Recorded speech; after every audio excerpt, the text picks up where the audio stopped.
Alisu, jangan umpan bela jadi pulang pun bukan salah. Kalau musuh macam ni, mereka ini jadi kan benar lagi leka. Babe sombi, mereka babe pikir tak kerja. Betul, mereka babe sombi. Amba ke kalau semua jangan. Ego so worry deh, krisis deh worry.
Completamente.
nange ngaflalika kadre muje temale na ki kam mobile ka kana dono chi do sebeli kele ba kele kele pe flaga ka dina moninga nyefole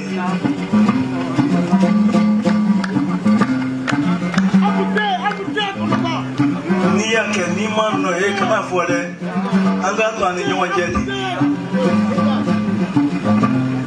na ni ya no e bini dale sirigi nyangara maraka ako se wa ma ko ko mo do jabi ko ni e ko do ke ko 20 million sorowa Unyofu. Le fana bi son unyofu imbato duodo na milioni. Ah. Ana pori ngumala. Na kungela tanyangala. Kuriga musu na horo ikanawe. Sama ya tunuke madondo kwai. Kake soma e kana soma ko mi bona ko ka ki sembaro toni dila na mu ka na wala jume na ni mala ka wala ko tra wala ko re jume wuli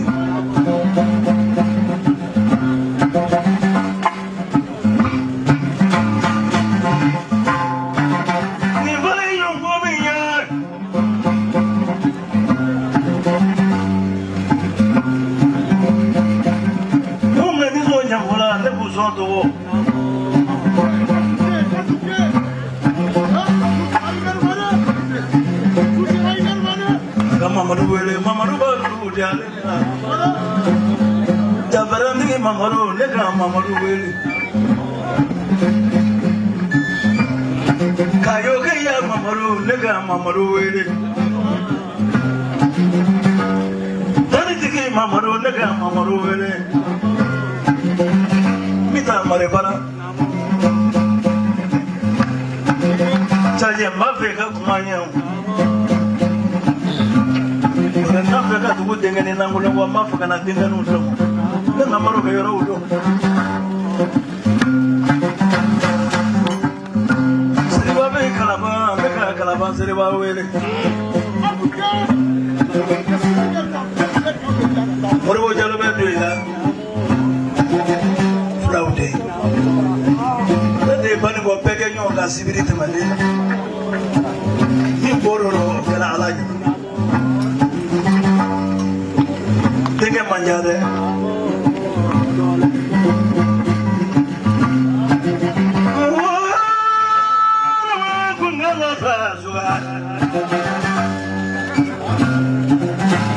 Kuna kana muso bende mama kana ne bakisa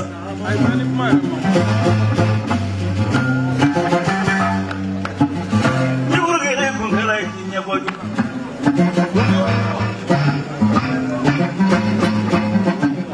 Jamani su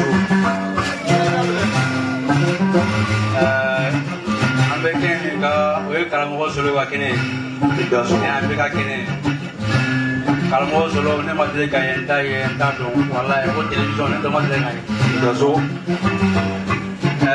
kalamo se wa kina na ga ne ma kalamo tembe beni wana ngoro ka ne ka ta ma jamo ko ne ko na kene ka ke to ju wala ka ne solo ba nyono Horo de nyamon. Kalau saya banyak kan mikro mela kakuma ni $100 la folo. Como la puede no. Kalau mau bikin kabe, kalau mau bikin corona ini tekor foilo. Abe haketo.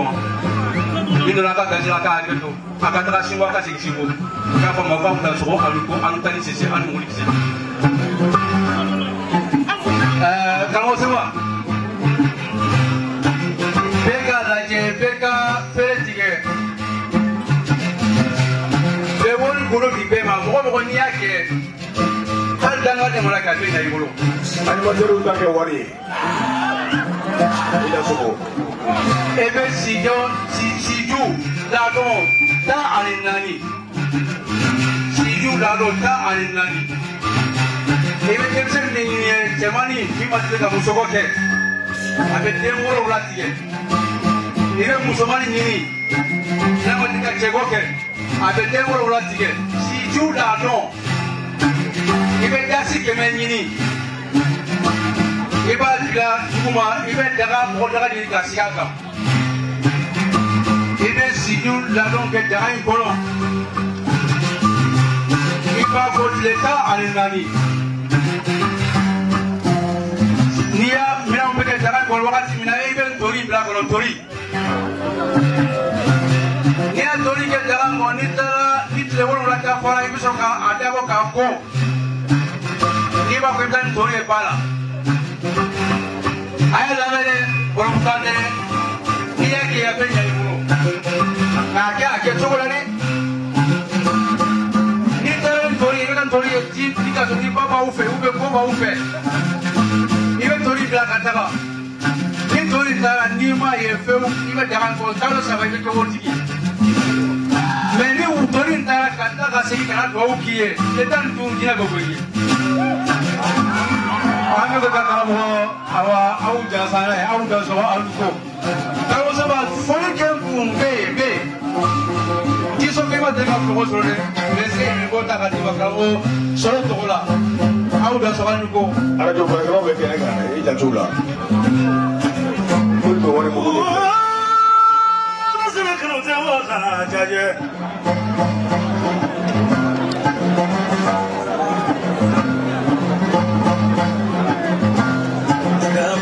Bafadangan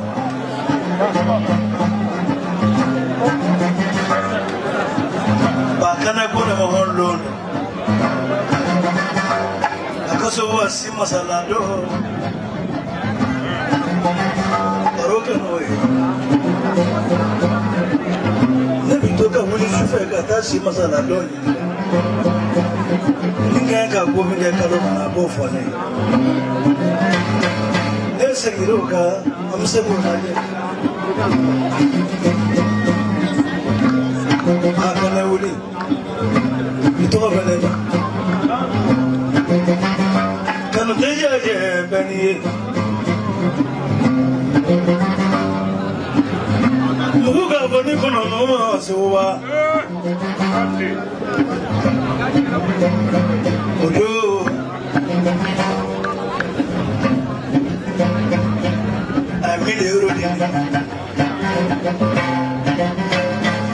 Amole Burkina Faso ka $400 dinam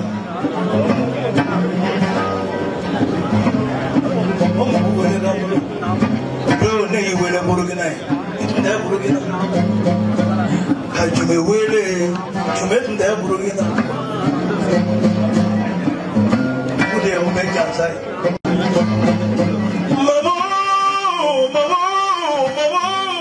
Asma imamu ya bokaye.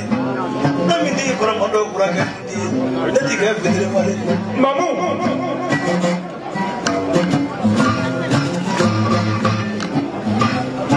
Awak nak soal ko. Boleh kalau mungkin Somali, Amerika Spanya. Mau Spanya ni misalnya tak kalau mungkin berken ni misal. Ya jangan, kajian terawal jangan, kalau mau muson jangan, kamar dulu jangan. Mana, ya jangan ni $100, ni kau jadi $100. Mana, jika kita muson lagi, muson mina telu tak ada bema. Bema tak jadi, iba ke muson telu orang muson begitu. Dia muson iba ke telu orang begitu, cek begitu.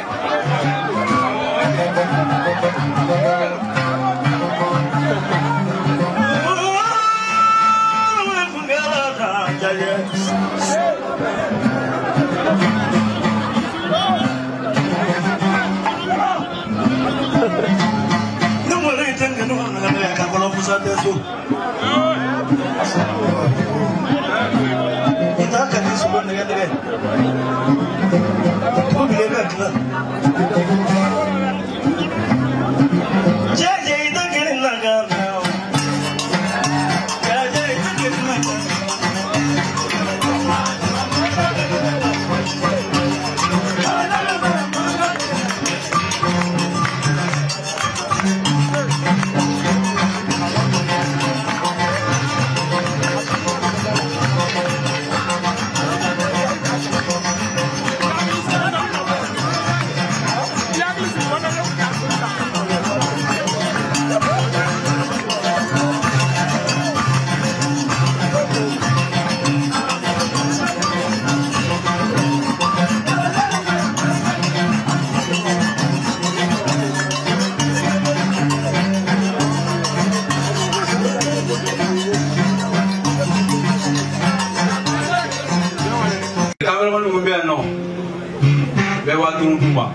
sogo.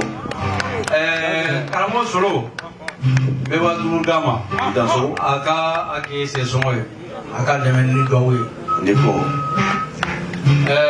Jeli minnu bɛ kɛnɛ kan. Bɛɛ b'a duuru d'u ma. I dan sogo. O ye Mali wari ye dɛ, o tɛ dollar ye dɛ, bi taa tɛ dollar ye dɛ. Sɛbɛn dɔrɔn de bɛ dollar sɔrɔ bi. I bɛ hakili jigin a tora dɔ la sisan. Animateur bɛ yen. Radio baarakɛlaw. Radio baarakɛlaw bɛ yen nɔ, 5000 bɛ d'u ma, 5000 bɛ di jigiya bolo mɔgɔw ma. Technicien Jobala fana bɛ yan, ale bɛ su kora dɛrɛmɛ. Ne dan sogo.